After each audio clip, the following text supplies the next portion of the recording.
বন্ধু এবং স্বজনদের হাতে পৌঁছে গেছে ঢালিউড নায়িকা মাহির বিয়ের নেমন্তন্নপত্র। পাত্র পারভেজ মাহমুদ অপু, পাত্রী শারমিন আক্তার নিপা, মাহিয়া মাহি। বিয়ে উপলক্ষে ২০ জুলাই বুধবার রাতে আমন্ত্রণ জানানো হয়েছে ঢাকার একটি বড় কনভেনশন সেন্টারে। নজরকাড়া নিমন্ত্রণপত্রের ভেতরে রয়েছে পাত্রপাত্রীর ছবি। ভেতরে আলাদা একটি চিঠিতে বাংলা হরফে আমন্ত্রণ জানিয়েছেন অভিভাবকেরা। বিয়ে উপলক্ষে ইতিমধ্যে সহকর্মীদের কাছ থেকে ১ মাসের ছুটি নিয়েছেন নায়িকা মাহি। আনুষ্ঠানিক বিয়ের পর বরের সঙ্গে তিনি যাবেন শ্বশুরবাড়ির সিলেটে। কিছুদিন সেখানে থেকে মধুচন্দ্রিমা যাবেন যুক্তরাষ্ট্রে।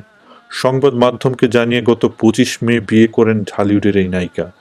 ঘরোয়া পরিবেশে গায়ে হলুদ এবং বিয়ের ওই আয়োজনেই জানিয়ে দেওয়া হয়েছিল একটি আনুষ্ঠানিক আয়োজনের কথা।